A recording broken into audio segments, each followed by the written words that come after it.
Bem-vindos a mais um episódio de E aí, professor? Oi, Walter. Olá, temos um tópico importante hoje. Sim. Vamos começar e eu vou abrir com uma palavra de oração. Ok. Pai Celeste, muito obrigado por nos reunir mais uma vez aqui. Pedimos uma bênção sobre essa discussão, pedimos que a atuação do Espírito Santo nos ilumine e faça com que nossas mentes pensem naquilo que Tu queres que nós pensemos. Em nome de Jesus, amém. Amém. Bem, esse assunto às vezes é controverso. Tem sido um assunto controverso desde o começo. Sim, porque temos duas partes no mundo. E as pessoas acham que temos centenas de partidos, mas nós temos apenas dois. Então, você vem da área da educação. Então, isso deve ser algo que tem um impacto na sua vida.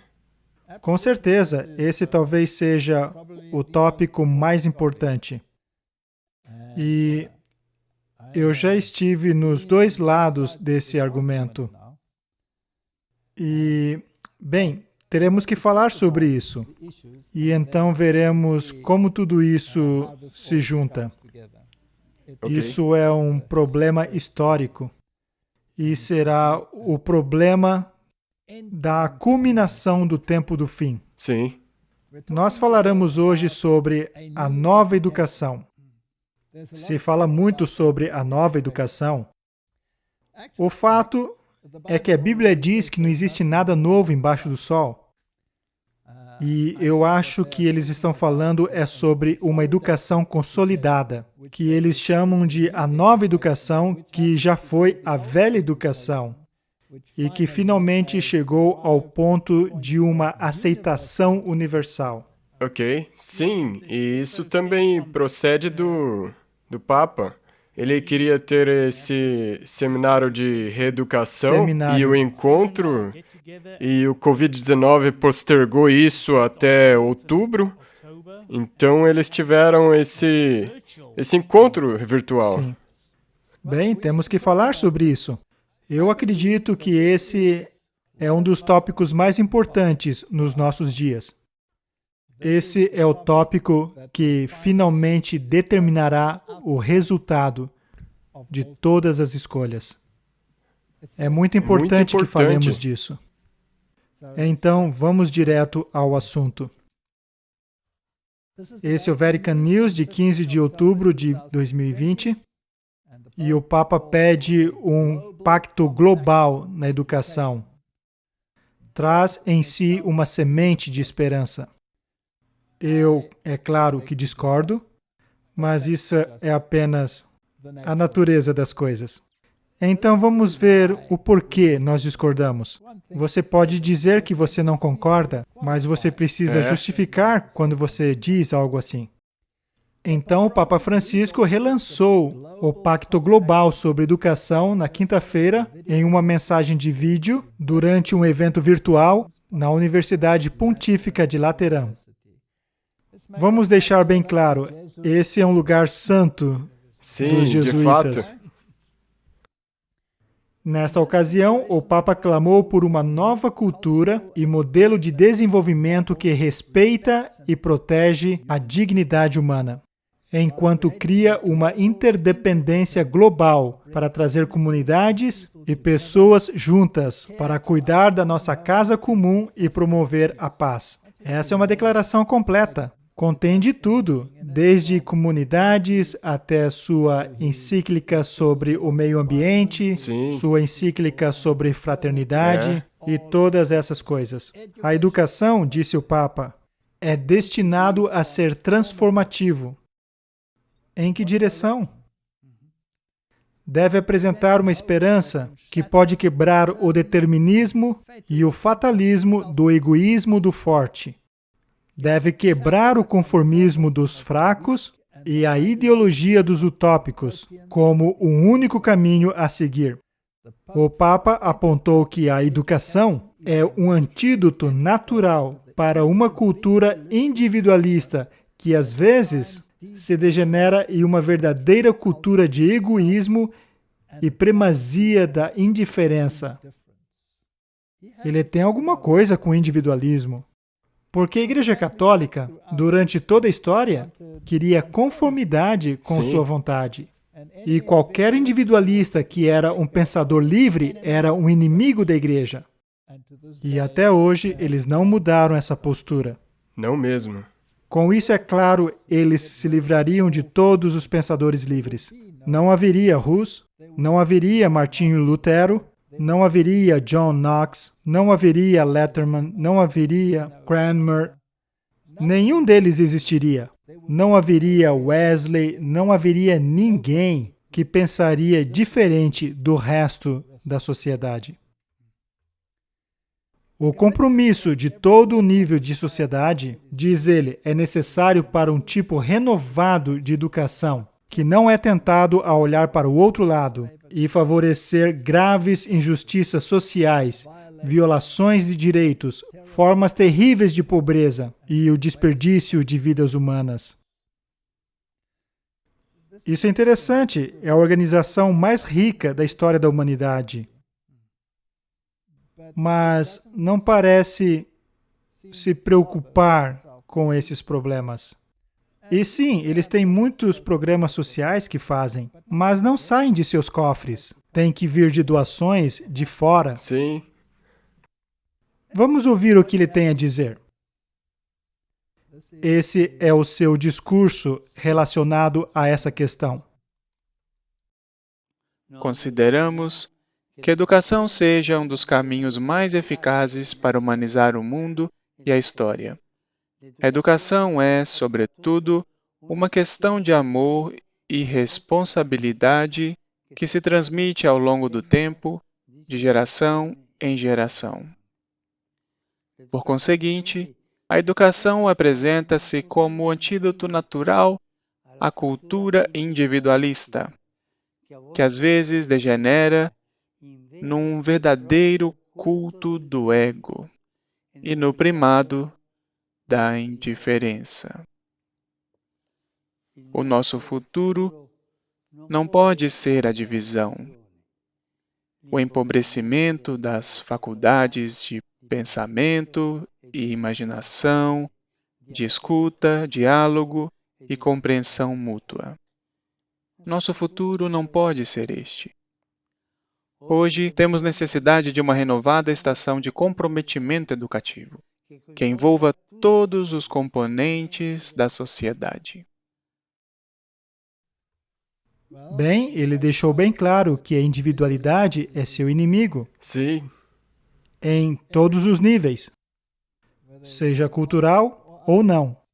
Em todos os níveis, a individualidade é o inimigo da igreja e o inimigo da comunidade. Então, temos que ser uniformes. Quero dizer, se você pegar as reduções que os jesuítas fizeram na América do Sul, onde eles usaram o trabalho indígena para organizá-los em uma redução, isso se tornou um modelo para o comunismo. Então você tem esse tipo de fruto, desse tipo de pensamento, que todos são iguais. E nada além de miséria total, porque restringe sua liberdade.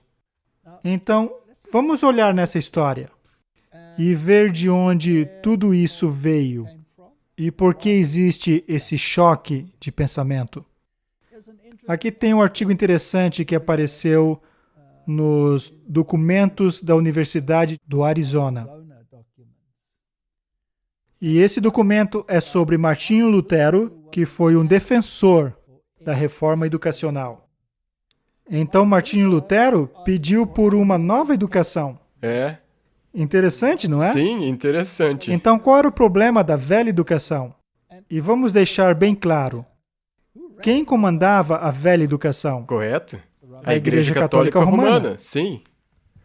Então, Martinho Lutero defendia uma nova educação.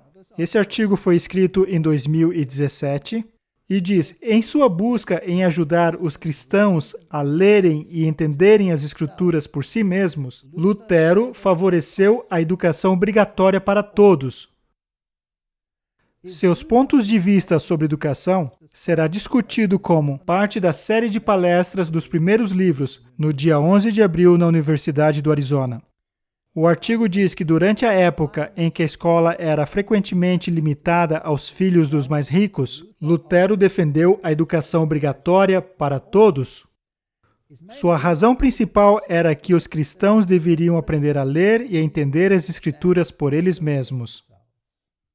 Essa era a base da sola Escritura, certo? E essa era a razão pela qual ele queria educação obrigatória para todos. E ele queria uma forma de alfabetização. Sim, para que as pessoas pudessem entender as suas Bíblias. E Lutero estava determinado a tirar o controle da escola da Igreja Católica Romana. Então ele tinha um problema com eles, certo? Uma das razões pelas quais Lutero estava se aproximando dos pais nessa cidade é porque ele queria a responsabilidade primária pela educação e que aqueles homens tirassem a educação das mãos dos eclesiásticos na cidade. Agora, todas as escolas naqueles dias eram administradas pela igreja e, historicamente, as universidades do mundo eram todas instituições da igreja. E esse é o documento que ele escreveu para os governantes. Este é o original que está na universidade, que a propósito tem uma cópia e afirma com bastante clareza quais eram suas opiniões sobre a educação. É um documento muito famoso. Essa é uma das frases que Martinho Lutero escreveu aos governadores da época. Meus queridos senhores, se tivermos que gastar grandes somas todos os anos em estradas, armas, pontes, barragens e incontáveis itens semelhantes para garantir a paz temporal e a prosperidade de uma cidade, por que não deveríamos ser muito mais dedicados aos pobres jovens negligenciados?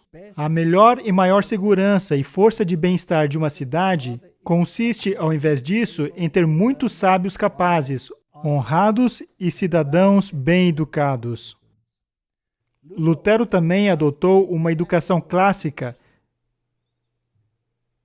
Então, por que ele queria tudo isso? Para que as pessoas tivessem uma visão ampla e pudessem entender os problemas? Introduzido pela primeira vez durante o Renascimento e que incluía línguas históricas, como hebraico, grego e crença latina. Acreditava que uma educação tão ampla ajudaria nos estudos da Bíblia. Agora, em nossa própria denominação, nós temos certas diretrizes também, as quais, se tivessem sido seguidos ao pé da letra, nos teria abençoado além dos nossos sonhos mais elevados. E foi sugerido que o que era ensinado nas escolas dos profetas também deveria ser a base para a educação. Sim. E lá havia história sagrada. Então, a história é muito importante. Havia música sacra, havia profecia, havia estudo da Bíblia e havia questões práticas como jardinagem, como fazer agricultura sustentando a educação em termos de questões práticas. Essa era a educação que deveria estar lá. Mas, infelizmente, isso não foi o que aconteceu. Aqui tem uma outra publicação que achei muito interessante. E vem de Teach Diligently, Recursos para a Educação Cristã. Também dá as visões de Martinho Lutero sobre reforma educacional. Então, uma nova educação. Reformando as universidades, escreve Lutero. As universidades precisam de uma reforma sã e completa. Lá é praticada uma vida livre. Pouco é ensinado sobre as Escrituras Sagradas ou da fé cristã. O professor pagão cego, Aristóteles, é mais importante que Cristo. Temos uma situação semelhante no mundo Sim. hoje? Com certeza. Sem dúvida. Mas ainda há remanescentes de pessoas aqui e ali que acreditam no que Martinho Lutero disse. Então você tem algumas escolas religiosas que tentam, apesar de uma inundação de educação oposta, para tentar enfrentar. Mas é claro que os currículos são concebidos de forma que, mesmo se você Sim. for de uma escola particular, você ainda tem que entrar em conformidade com certas normas se quiser continuar sua educação. E para ser reconhecido. Correto. E quando você chegar à educação regular, bem, então você entra nas universidades seculares, que, a propósito, não eram seculares no início. Sim. Mesmo assim, foram iniciados pelo sistema católico romano.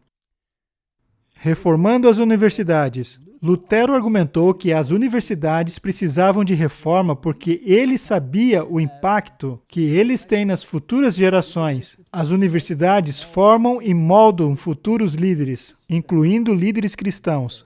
E ele diz, para os jovens cristãos e aqueles de nossas classes superiores, com quem pertence o futuro do cristianismo, será ensinado e treinado nas universidades. Na minha opinião, nenhum trabalho mais digno poderia ser feito pelo Papa e pelo Imperador para uma verdadeira reforma das universidades. Por um outro lado, nada poderia ser mais perverso ou servir ao diabo melhor do que universidades não reformadas.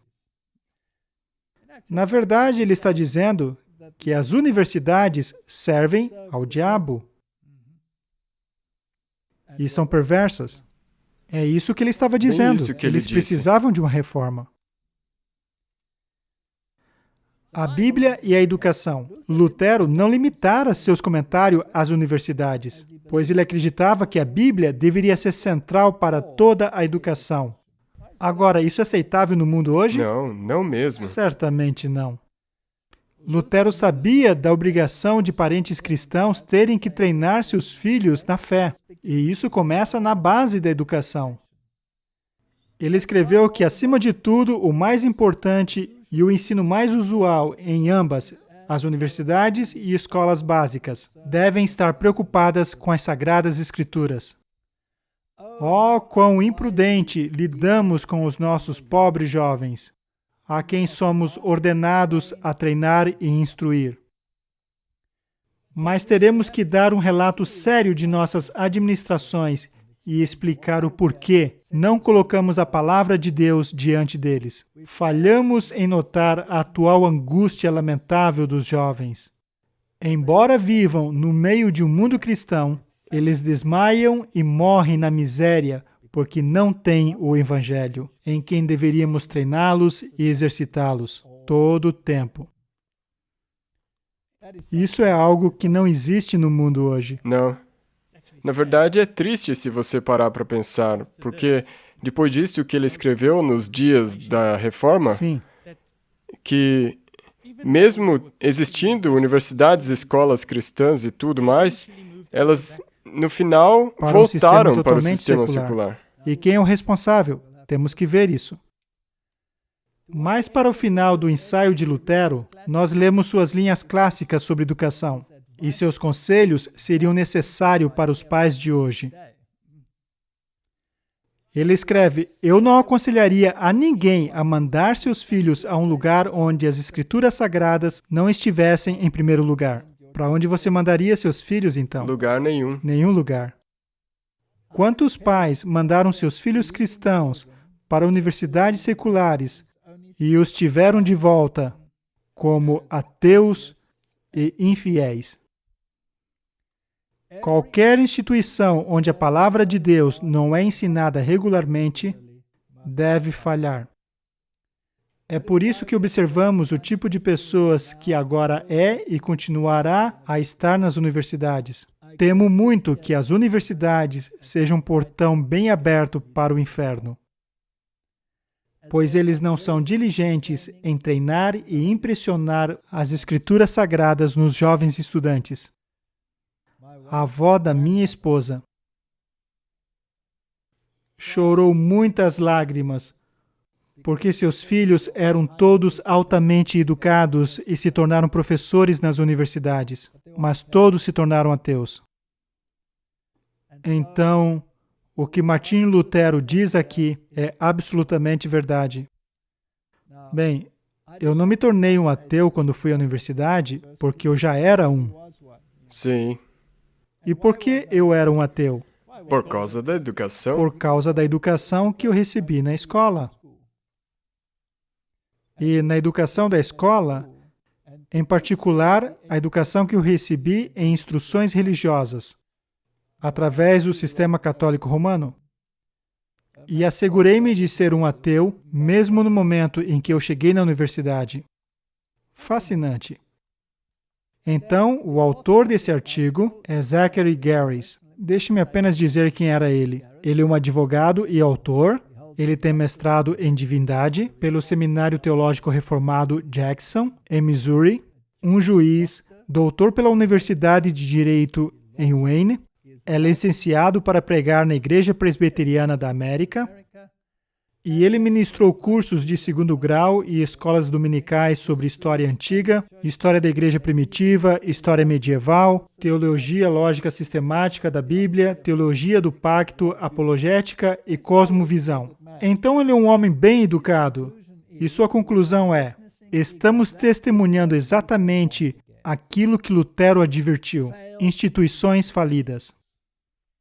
A maioria das nossas escolas e universidades tem falhado em treinar estudantes na sabedoria de Cristo. Ao invés disso, eles treinam os estudantes em uma visão progressista e anticristã. E não é exagero dizer que nossas escolas e universidades são responsáveis pelo grande caos moral de nossos dias.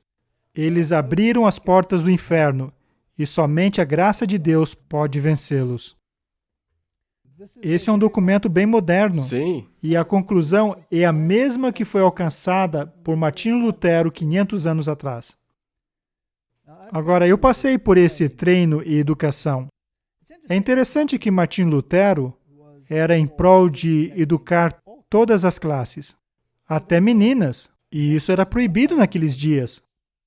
E ele mesmo tinha, eu acho que era 3 filhas, uma morreu no nascimento, outra morreu com 13 anos, mas ele defendeu a escola e começou uma escola em Wittenberg, onde meninas podiam estudar. E elas podiam ser educadas, podiam ler e entender essas coisas. Esse era o tipo de educação que o protestantismo trouxe ao mundo. Sim. E o último vestígio dessa educação deve agora ser destruída. Aqui tem outro artigo fascinante. Está no Steamit. A guerra contra os livros para definir aprendizado contra aprendizado é uma estratégia jesuíta. A frase aprendizado contra aprendizado vem do cardeal Thomas Wolsey, dirigindo-se ao Papa sobre os perigos da imprensa para o controle da igreja. Como você pode dizer que o prelo ou as publicações são perigosas para a igreja? Em outra palavra, conhecimento verdadeiro é um perigo para a igreja. O objetivo da Igreja Católica se tornou uma batalha contra os livros. Como Dee e Rayleigh colocou no último capítulo, Guerra contra os Livros, em seu livro Amenidades de Literatura de 1841. Isso também está se referindo à prensa de Gutenberg, que foi desenvolvida bem na época da Reforma. Certamente era o inimigo do papado. Por quê? Porque colocou a palavra de Deus nas mãos das pessoas. E a literatura que acompanhava eram escritos de Martinho Lutero, por exemplo.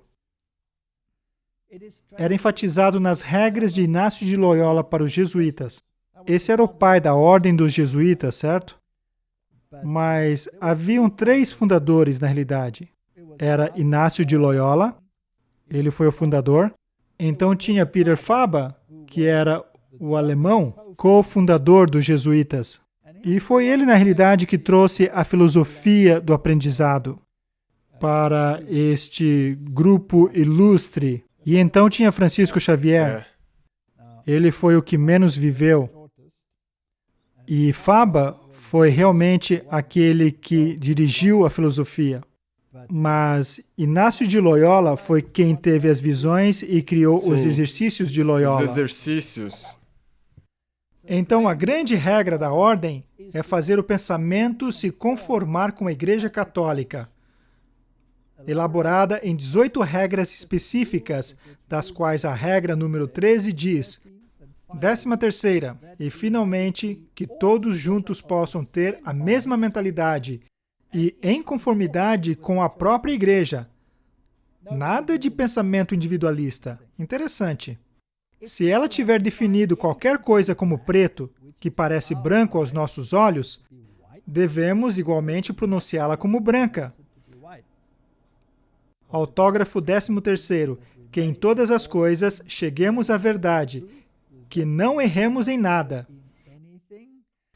que devemos sempre sustentar como um princípio fixo, que o que eu vejo branco, creio ser preto. Se a igreja hierárquica assim o define, como sendo. São os exercícios espirituais de Inácio de Loyola. Eu não consigo dizer Santo Inácio, mas aqui eles dizem que ele é o santo deles, de 1541. Inacreditável. Agora, isso é realmente incrível, você não ter nada de pensamentos próprios. Então, desculpe, se você ver alguma coisa que é branca, mas a igreja diz que é preta... Não foi exatamente o que o Papa disse, em outras palavras? Não acabamos de ouvir seu discurso? Se não concordarmos com ele, não há lugar para nós. Não há lugar para nós. Não há lugar para você. Ok.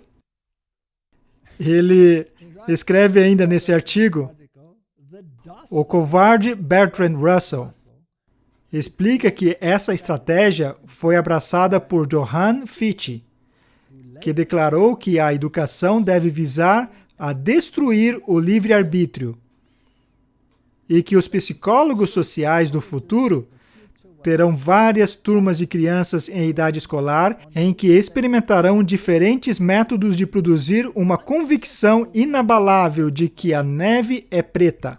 Tem alguma referência nisso aí? Ao que Loyola disse? Sim. Os réus culpáveis por armarem a aprendizagem contra a aprendizagem e travarem uma guerra aos livros são Inácio de Loyola, Thomas Wolsey, Johann Fichte e Bertrand Russell. Isaac de Israeli merece crédito por lutar contra os jesuítas. E aqui estão as fontes para os documentos. Não se trata de uma conspiração. Isso é um fato histórico. E muitos são os que argumentam e combatem isso porque são parte das instituições que praticam as instruções de Loyola sobre a mente de jovens em nossas universidades. Ora, é verdade que nossas universidades fazem isso? Eu tenho algumas experiências nisso. Estive em uma das maiores universidades em nosso país, onde ensinei. Eu era um ateu e ensinava evolução. E havia um departamento de teologia naquela universidade, mas não podia neutralizar o que os evolucionistas estavam dizendo. E até hoje, se ligarmos o rádio, tem programas nos quais meus ex-colegas estão proclamando as virtudes da evolução, bem como a ignorância e a estupidez daqueles que creem na Bíblia. Eu participei de um encontro interessante certa vez, no qual um dos principais canais do mundo, dos chamados canais ocultos, me informou que as universidades estavam sendo instruídas em ocultismo por esses próprios ocultistas. E estamos falando agora desses seminários de teologia. E se frequentarmos essas faculdades de teologia atualmente, nós lemos e aprendemos o que todos os homens doutos dizem acerca da religião. E Karl Barth se torna mais importante que a palavra de Deus. Na maioria dos seminários, não há um estudo real da palavra de Deus. Ninguém sai daquelas universidades sabendo do que se trata o livro de Daniel. Os reformadores sabiam, mas os supostos seminaristas dos reformadores não ensinam isso, não têm ideia do que se trata o livro de Apocalipse, ou o que o Apocalipse 13 trata. Deveríamos ao menos saber o que os reformadores ensinavam. Mas não, aprendem o que disseram os pagãos, e isso se torna a norma. Bem, em uma certa época, eu fiquei persuadido de que deveria fazer faculdade de teologia, porque parece que existe uma mentalidade que, se você não tem faculdade de teologia, é melhor evitar questões teológicas. Sim. Você já passou por isso? Sim. Sim. E muitas vezes fui confrontado com esse tipo de pensamento. Para mim, isso soou como se, quando eu fui confrontado com isso, quase como se eu estivesse ouvindo os fariseus dizendo: Sim, quem como é esse sabe homem? esse letras, não as tendo aprendido. Então condenaram os discípulos, condenaram João, condenaram o próprio Jesus, não foi? Então, num dado momento, decidi que iria contrariar esses intelectuais em suas faculdades e universidades e me formar em teologia. E fui para a universidade onde eu ensinava na época. E fui para o seminário teológico, que era protestante. E disse: quero me matricular no curso de teologia. O que eu devo fazer? Naquela época, eu era professor, sabe? Eu tinha PhD em ciências. E o Senhor me disse: bem, isso é muito fascinante, sabe? Você já tem tantos títulos que o que precisa fazer é lhe dar um curso preparatório para você passar por uma prova e vai direto ao mestrado e depois a uma tese doutoral. Eu disse: bem, maravilhoso, vamos fazer isso. Ele me disse: você pode iniciar a tese imediatamente, se desejar. Tem algum assunto em mente? Então pensei comigo mesmo: como que eu vou falar isso? Então disse: posso fazer uma tese sobre o Gênesis versus o pensamento científico moderno. Ele quase teve um ataque cardíaco. Disse: não. Isso não vai dar certo, porque nós não nos alinhamos com nada que seja contrário ao paradigma da evolução. Então eu disse: uma tese onde se compara de maneira construtiva a história das Escrituras com o conhecimento científico atual. E mesmo que sustente algumas das questões das Escrituras, isso não seria satisfatório? E ele disse: claro que não. Nós não nos faremos de bobos aqui.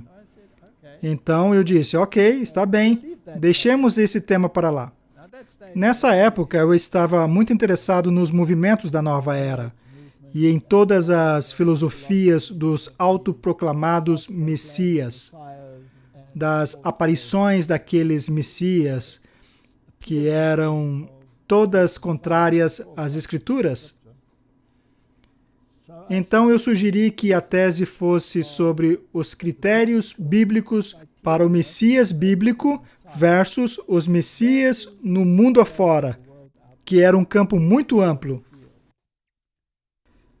E ele olhou para mim com esse olhar apático e disse: a qual Messias bíblico você está se referindo? Ora, ele é um protestante. É um teólogo que está falando, não é? E eu olhei para ele e perguntei: tem mais de um? E ele disse: claro que sim, a Bíblia está cheia de alegorias. Todo mundo é um Messias ou um Messias em potencial. Então eu disse: está bem, vou pensar nisso. E deixei para lá, percebendo que os argumentos não estavam chegando a lugar algum.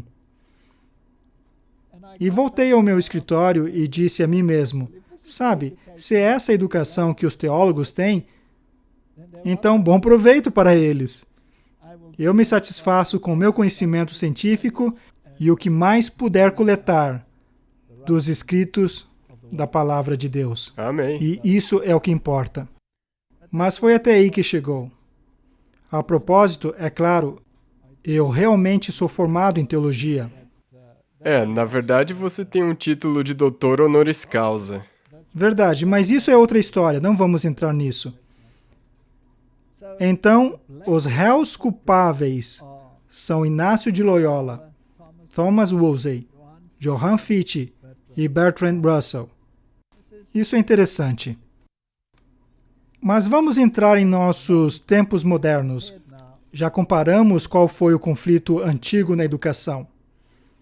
Isso aqui é nosso ilustre presidente da França, que obviamente tem educação jesuíta, não é? Sim. E ele é um amigo do Papa. Do Papa? Muito bom amigo. Dele. Esta é a Catholic Family. França avança para banir o ensino domiciliar em 2021. Ora, o que tem no homeschooling que o torna tão indesejável? É o fato de que as pessoas podem educar seus filhos em maneira que podem ser contrária aos desejos de alguns desses ilustres cavalheiros, não é?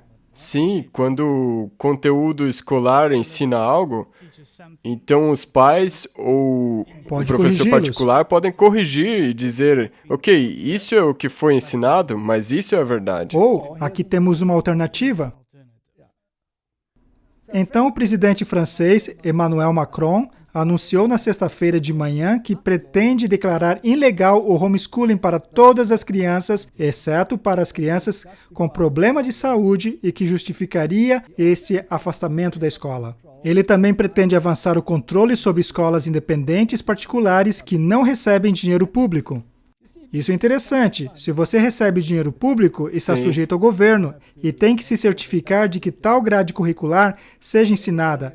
Qualquer um que tenha essa mentalidade própria precisa ser restringido, não é?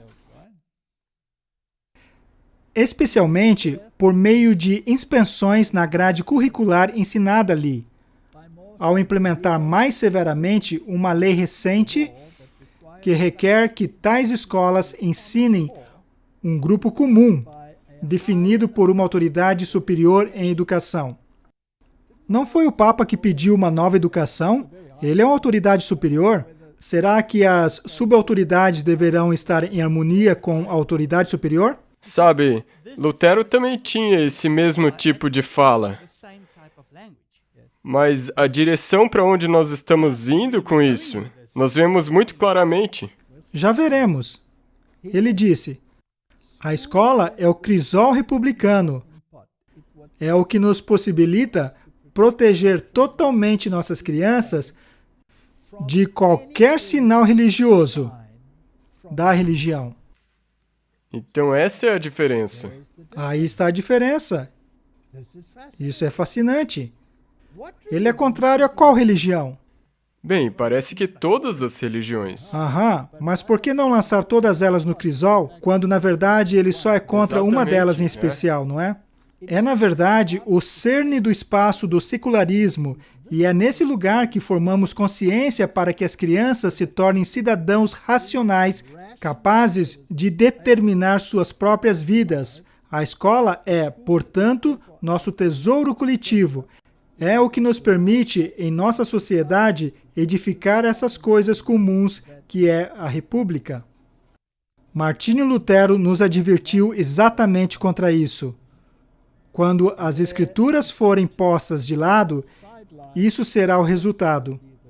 E aqui formarão as mentes a fim de que a neve seja preta. Sim, e esse é um discurso que ele fez depois daqueles ataques radicais islâmicos na França. Mas como nós acabamos de ler agora, isso se aplica a todas as religiões, porque a França é um país secular. Um Estado secular. Macron disse muito claramente que a escola da República visa a proteger as crianças da religião. Ele acrescentou, essa é, sem dúvida, uma das leis mais radicais desde 1882 e aqueles que garantem a coeducação escolar entre meninos e meninas em 1969. A partir do início do ano letivo de 2021, a instrução escolar será obrigatória a partir do 3º ano de idade. Isso remove completamente a influência dos pais. Completamente. O ensino domiciliar será estritamente limitado, especialmente a casos de saúde. Portanto, estamos mudando nosso paradigma, e isso é vital. Nessa mesma linha, ele disse, a República foi edificada em torno da escola, que treina mais do que indivíduos. Ela educa cidadãos, molda mentes livres. É por isso que estou convencido de que a República vai resistir, por meio das escolas, àqueles que querem combatê-la ou dividi-la, e é por meio das escolas que vamos permitir que todos os nossos filhos tenham acesso a conhecimento, cultura e propensão cívica republicana, tornando-se assim plenos cidadãos e cidadãs. Em outras palavras, sua mente deve estar propensa aos meios que o governo deseja que seja formada, os quais, por sua vez, são decididos por uma autoridade superior que se assenta em Roma. Sim, então isso soa como se fosse ser secular, mas Roma abarca o secularismo. Ora, é muito útil usar uma religião radical para finalmente se livrar de toda religião. Sim. E remover os direitos dos pais de incutir normas e valores nas mentes de seus filhos. Aqui temos uma lista de alguns países onde os ensinos domiciliar já é ilegal. E dá para ver que é uma lista bem longa. Alemanha, Grécia, Hungria, Montenegro, Holanda, Armênia, Azerbaijão, Geórgia. A lista é muito longa, não temos que ler todos. E esses são apenas alguns deles. Inclui países islâmicos como Turquia, Alemanha é protestante. Protestante? Cristã?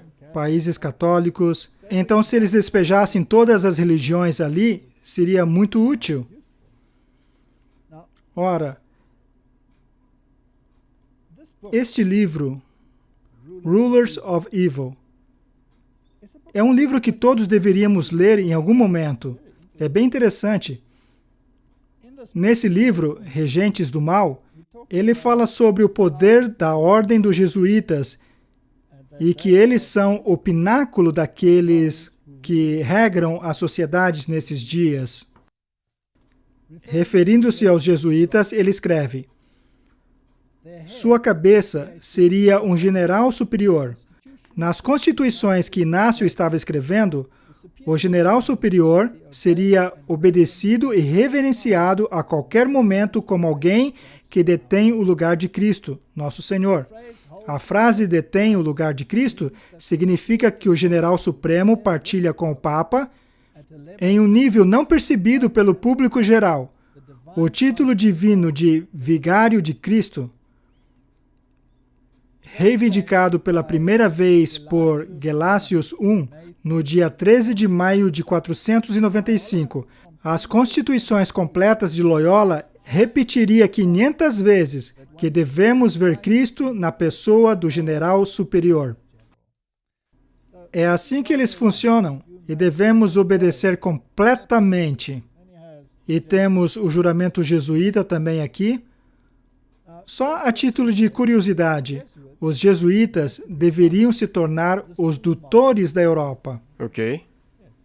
Sim, eles também realizaram o Concílio de Trento, bem como o do Vaticano II. É? Ora, o do Vaticano II, superficialmente, parecia ser o contrário do Concílio de Trento. Na realidade, era exatamente a mesma coisa, só que muito engenhosamente planejado. A maior parte dos 18 anos de tempo de vida no Concílio de Trento consistiu em 2 intermissões, abrangendo 4 e 10 anos cada. No início da segunda intermissão, Inácio fundou uma faculdade especial em Roma para jesuítas de fala alemã, chamada Germanicum. Interessante. 3 anos depois, a Paz de Augsburgo estabeleceu o princípio Cuius regio eus religios. De quem é a religião? Dele é a religião. Em outras palavras, se você está em uma área em particular, você é protestante. Se estiver em outra área, então você é católico, certo? A Paz de Augsburgo foi uma descoberta jesuíta valiosa.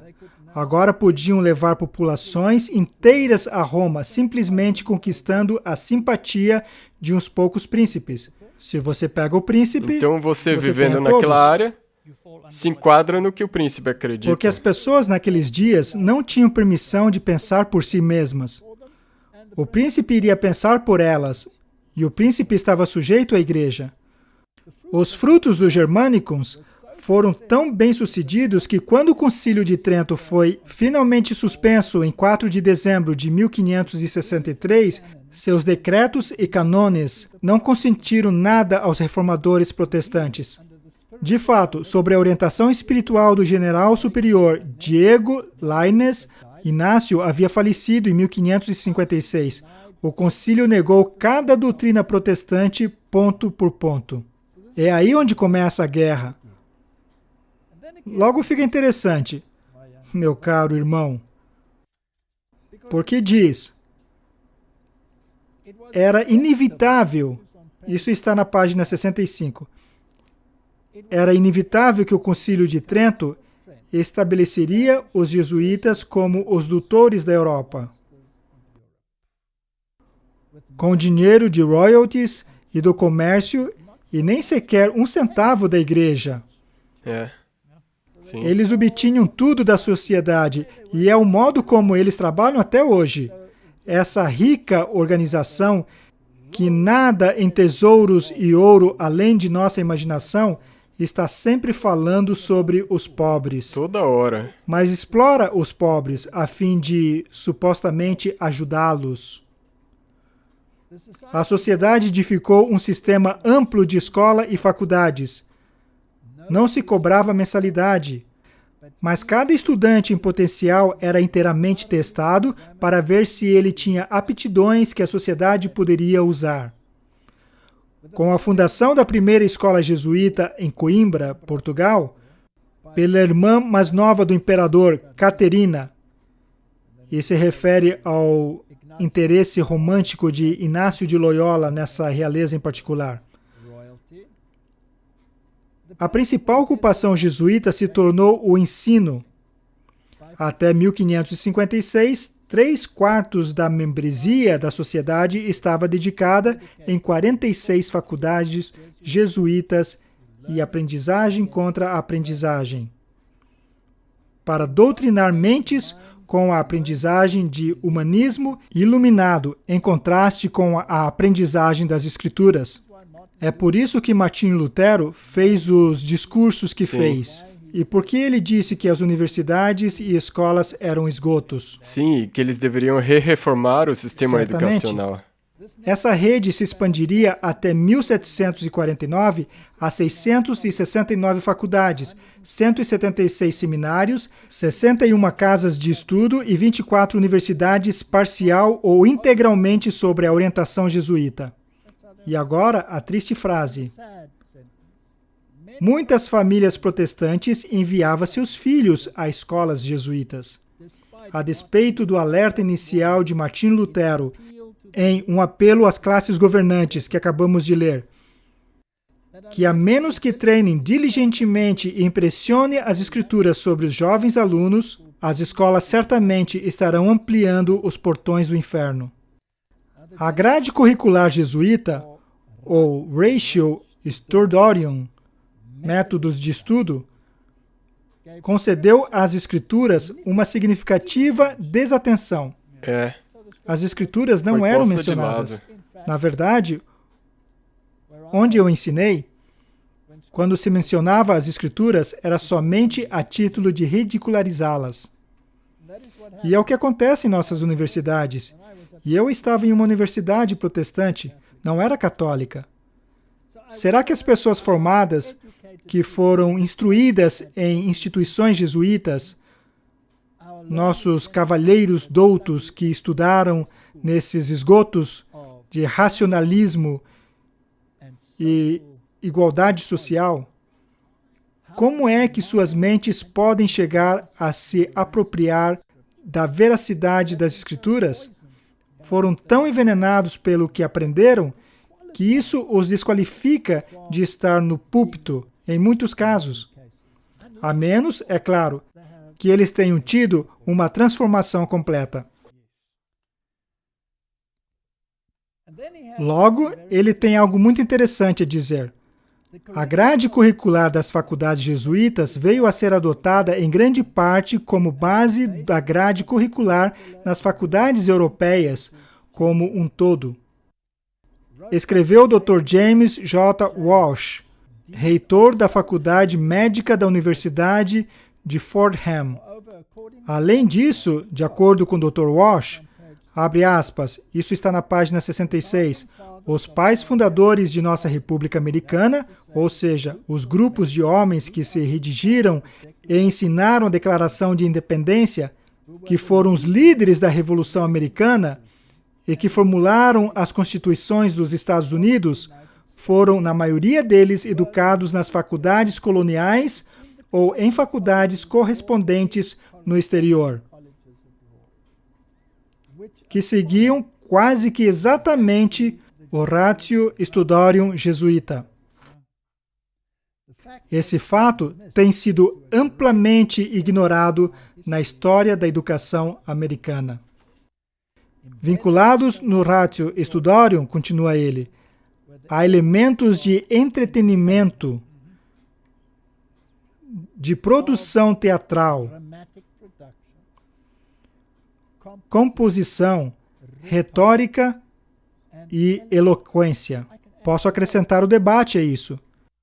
Esses recursos se entrelaçavam com os exercícios espirituais para intensificar a experimentação da doutrina católica acima das escrituras e do protestantismo. Então isso significa que os exercícios espirituais de Loyola foram implementados nessas áreas diversas. Sem que as pessoas nem percebessem.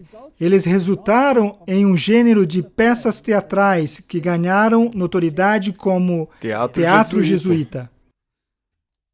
Agora, continua e vai ficando bem interessante. O primeiro drama jesuíta foi apresentado em Viena em 1555. Dá para ver, foi na época da Reforma. Sim, isso é uma contra-reforma. Sim, essa é a contra-reforma.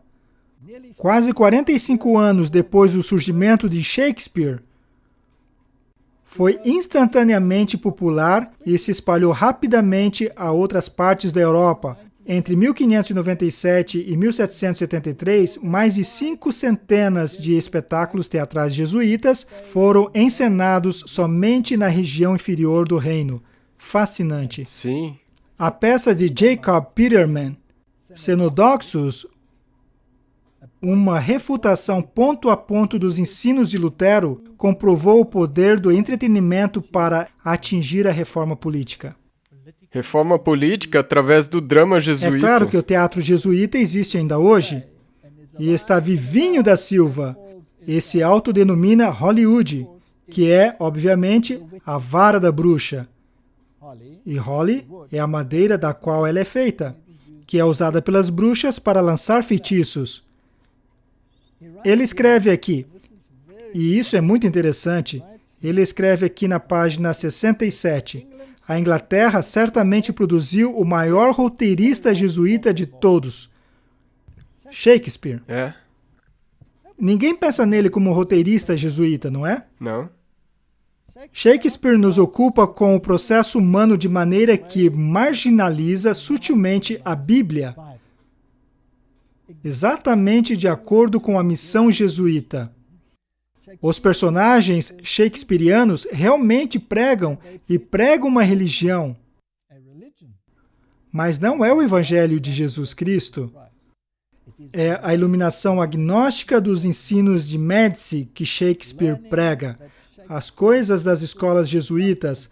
Não é de surpreender que a tradição secreta do templarismo declara que Shakespeare, pelo menos o escritor de suas peças, como tendo sido um rosacruciano profundamente arraigado nos ensinos de Médici. Vou ler um pouco mais. É uma citação. Os ideais filosóficos promulgados por todas as peças shakespearianas demonstravam distintamente que seu autor era inteiramente familiarizado com certas doutrinas e dogmas peculiares ao rosacrucianismo. De fato, A profundidade das produções shakespearianas estampa seu criador como um dos Illuminatis das eras. Quem senão um platonista, um cabalista ou um pitagoriano poderia ter escrito A Tempestade, Macbeth, Hamlet ou a Tragédia de Cymbeline? Quem senão alguém profundamente versado nos conhecimentos paraceusianos poderia ter concebido os Sonhos de uma Noite de Verão? Esses são alguns dos pensamentos do livro Rulers of Evil. Apenas um outro pensamento: entretenimento também inclui música. Com certeza. Agora, quando falamos sobre uma nova educação, precisamos analisar todos esses pontos. Eles querem agora, em escala universal, trazer essa uniformidade de pensamento. É como diz Macron, vamos vigiar de perto, o que está sendo ensinado e vamos nos ater às mentes jovens. Será que ele mencionou a idade de 3 anos? A partir de 3 anos de idade. A Igreja Católica, por meio dos jesuítas, tem um ditado que diz: dê-nos uma criança até os 8 anos de idade e nós a teremos para sempre. É incrível, não é? Incrível. É um feitiço, é como um feitiço. Eu posso testificar em minha própria vida. Eu era um ateu, mas fui educado como católico. E fui educado em um sistema que eu detestava. E me tornei um ateu por causa do ensino do inferno, pois minha mãe era protestante. Todo mundo sabe da história, eu não vou entrar em detalhe agora. Mas me tornou um ateu. Mas quando as coisas pioraram anos depois, aquilo ao qual retornei foi o catolicismo. Me deu uma criança. E foi somente pelas Escrituras que fui liberto. Que poderia então te libertar disso. Somente pelas Escrituras. E por meio dela veio a luz que pôde dissipar aquelas trevas. Sim, e a partir de 3 anos de idade, essa idade em que eles mal começaram a pensar. Ora, os regentes do mal especulam que deve ter havido um escritor fantasma para Shakespeare. E muito se pergunta quem poderia ser esse. Há algumas teorias de conspiração por aí, mas Shakespeare é um nome pouco apropriado. Ele tem um endereço, mas não tem um endereço. Ele tem uma data de nascimento, mas não tem uma data de nascimento. Ele foi casado, mas não há certidão, não há prova de que o homem jamais tenha existido, a não ser o folclore. E se você pensar hoje, quantas e quantas pessoas escrevem livros sob pseudônimos? Com pseudônimos? Se analisarmos William Shakespeare e analisarmos outro homem conhecido como Francis Bacon, há comparações bem interessantes. Foram contemporâneos, viveram na mesma época, ou eram exatamente a mesma pessoa. Então, analisemos uma comparação da Wikipedia. Francis Bacon, ex-Lord Chancellor, primeiro Visconde St. Alban, QTPC-QC, também conhecido como o Lord Verulam. Foi um filósofo inglês e homem de Estado que serviu como Procurador-Geral e Lord Chanceler da Inglaterra. Suas obras são credenciadas com o desenvolvimento do método científico, que é basicamente a base de todo o ensino universitário atualmente, e permaneceram influentes por toda a revolução científica, de acordo com a Wikipédia. Nasceu em 22 de janeiro de 1561 em York House, Londres, Reino Unido. Morreu em 1626 em Highgate, Londres, Reino Unido. Influenciado pelas Escrituras? Não. Não. Influenciado por Aristóteles, Platão, Nicolau Maquiavel, Roger Bacon e outros. Educação: Trinity College, Universidade de Cambridge, Universidade de Poitiers. Essa gente foi instruída nessas universidades e esse homem era um filósofo, mas baseado em filosofia gnóstica grega. William Shakespeare foi um roteirista inglês. poeta e ator, amplamente reconhecido como o maior de todos os escritores do idioma inglês e o maior dramaturgo do mundo. É geralmente chamado de poeta nacional da Inglaterra e o bardo de Avon. Nasceu em 1564, esse nasceu em 1561, em Stratford-upon-Avon, morreu em 1616, este aqui em 1626. Há muitos que acreditam que esses rosacrucianos, enraigados nos ensinos de Médici, como já lemos em Rulers of Evil, e conhecedor da Cabala e do gnosticismo, foi um candidato muito provável de ser o escritor fantasma das peças shakespearianas. Mas seja como for, isso é somente especulação. Mas essa é a educação que o mundo aprecia. Então, Martin, temos em nossa comparação o que Martim Lutero disse e o que os jesuítas fizeram com a educação no mundo. O mundo se tornou um mundo de caos, um mundo de violência, e como os autores que estudamos declararam, esgotos do inferno.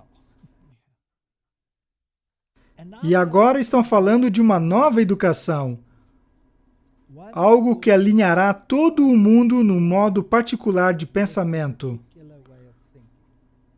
O individualismo deve ser abandonado. Um paradigma de grupo, coletivo, deve entrar em cena.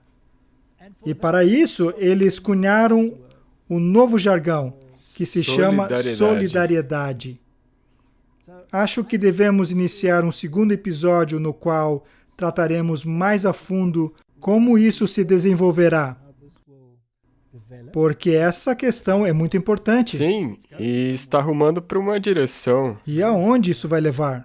Sim, e talvez para alguns de maneira inesperada, mas essa reeducação, como você mencionou, não está presente apenas no ensino, mas no entretenimento e em todos esses campos. Em todas essas questões. Os fundamentos foram postos. Os pilares do protestantismo foram derrubados. Os últimos vestígios do ensino protestante jazem nas ruas, cobertos de sangue. Agora é a hora de trazer uma nova educação que varre todas as religiões.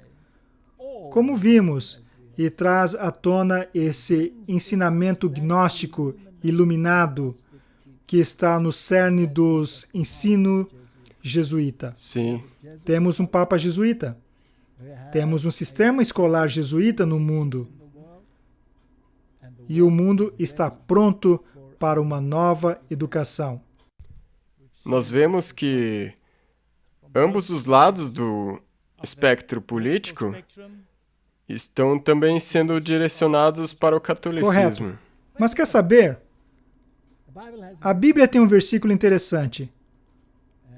O Senhor Jesus diz: ai daqueles, melhor lhe fora que lhe pendurasse no pescoço uma mó de atafona e fosse lançado ao mar, do que fazer tropeçar um desses pequenos. Trata-se de um confronto com o Deus do universo, Sim. que vai culminar nos eventos finais deste planeta e para a humanidade. Essa é a escolha que as pessoas terão que fazer. E vamos tratar disso na parte 2. Oremos.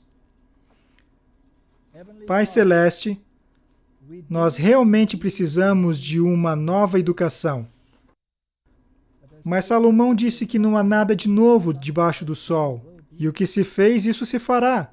E como Martim Lutero prescreveu uma educação onde a palavra de Deus fosse central, eu também oro para que teu povo também perceba que precisa dar aos seus filhos uma nova educação, com uma ênfase renovada naquelas questões que conduzem à vida eterna.